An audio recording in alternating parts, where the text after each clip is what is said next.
Hello, good people. This is Justin, the magical spiritual Negro of your dreams. Okay, so this is a controversial. Does that even mean anything anymore? Good God. But anyway, I want to talk to you today about men and control. Because men are a lot like a superpower. If they don't control that joker, there's gonna be dead bodies in the street quickly. What do you want to do, bruh? What do you want to do, bruh? So one of the biggest things that I see happening right now is that young men are thinking that they can just kind of be in their feelings, make a lot of decisions in their feelings, and that everything's gonna be okay, and it ain't. Some people may think this is sexist and everything, but again, this is a kingdom perspective, not my perspective necessarily, but I see the wisdom in it. And I see that because the way that men are wired biologically and a whole bunch of other factors, that they have to learn to control their emotions. They cannot be in their feelings, because when men are in their feelings, we want to physically do something. And if you want to physically do something to someone and you're in your feelings, that's what leads to a lot of problems. Wars have been started that way. That's not necessarily a feminine thing to do. War is a very masculine, ego-driven thing to do. And that's from some people sometimes just in their feelings and won't yield. I'm in my feelings, bruh! I'm in my feelings! I mean, think about it yourself. How many emotional decisions have you made that ended up with you getting hurt, or sometimes even going to jail, or your buddy going to jail? You know, how many times has that for real happened because someone was in their feelings and they happened to have a wiener? Feelings, bruh! I'm in my feelings! It's the same reason why you typically don't see, mass murderers usually be women, except for maybe a handful in all of, American history. they're guys, because they're in their feelings. As a matter of fact, if you look at some of these mass shooters, you can tell that these people, and you look at their manifestos, you can tell these were some people that were in their feelings, isolated, and did not have the courage to come out with their ideas and actually had them be challenged because they were in their feelings too much. Alright then, bruh, what are you gonna do, bruh? What are you gonna do, bruh? I'm not saying that men cannot be emotional. I think it's awesome when men are emotional and allow themselves to be vulnerable in the right setting, because you don't want to be vulnerable to everyone, because not everyone has your best intentions. But when you're in the right environment to open up, it takes a lot of bravery for men to do that, and I commend you all, because I've been through that and many others have been through that, and you definitely 100% want to make yourself available to go ahead and reach into those sensitive areas that you may have in your heart. And absolutely a wonderful thing. But straight up freaking out is not the way to be. Being out of control with your emotions is not the way to be.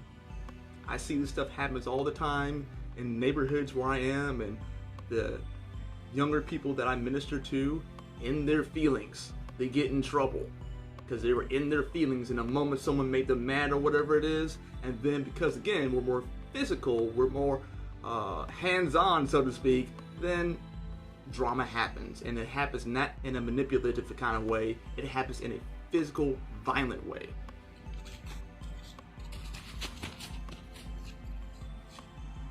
I'm gonna feel it! So men, I need you to not be in your feelings. Feel the emotion, but separate the emotion from what you should actually do. Put them in two separate buckets. And then you can go ahead and use the emotion, pour that on top of the logic part and the thinking part, and that will enhance your decision to move forward in your life. It can't be the other way around, because your emotions are too inconsistent to make cohesive decisions on for the long run. Feelings, bruh! I'm in my feelings! When we go towards the long run, that's when we have some good things lined up. Gives us hope, future to look forward to, things like that. In the same way that God did that for us. So he took the long game. He said, why is there hope? Because there's a long game out.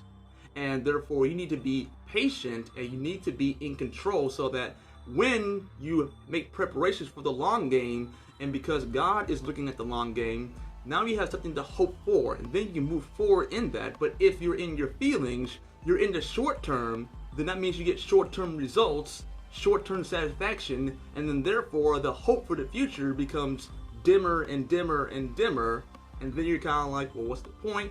Depression, anxiety can set in and everything, and then with the mask that depression and anxiety, you might start going into illicit things. You know, it becomes a huge snowball effect that you don't want to participate in because not long game.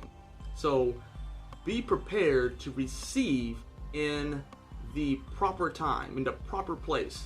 Be prepared to receive the full harvest. So you must control yourself until the harvest comes. You must be thinking long term and plant a harvest in control of yourself so that you can go ahead and look towards the future and prepare one for your children and your children's children. But you have to maintain that control over your emotions. You can't let them rage out, because we see plenty of times what happens when men rage out. It's deadly. You are an X-Men. You have power. You are not allowed to live that way. You're going to hurt someone else or yourself, and that's going to therefore hurt your family, your friends, in your generations, because you're not going to be there because you're probably locked up because of one moment where you want to be in your emotions and be satisfied in those moments rather than thinking in the long game from a kingdom perspective, the long game, and making sure that you're maintaining yourself well and presented in keeping your emotions intact so that you can move towards the future. I'm not saying to never have emotion, I'm just saying control it. Have an off switch. Be like, ooh, I want to punch that guy in the face, but I didn't do it. What are you gonna do, bruh? Besides, men are builders for the most part. We like to expand our territory, and success is always the best revenge. Kingdom perspective, dang it.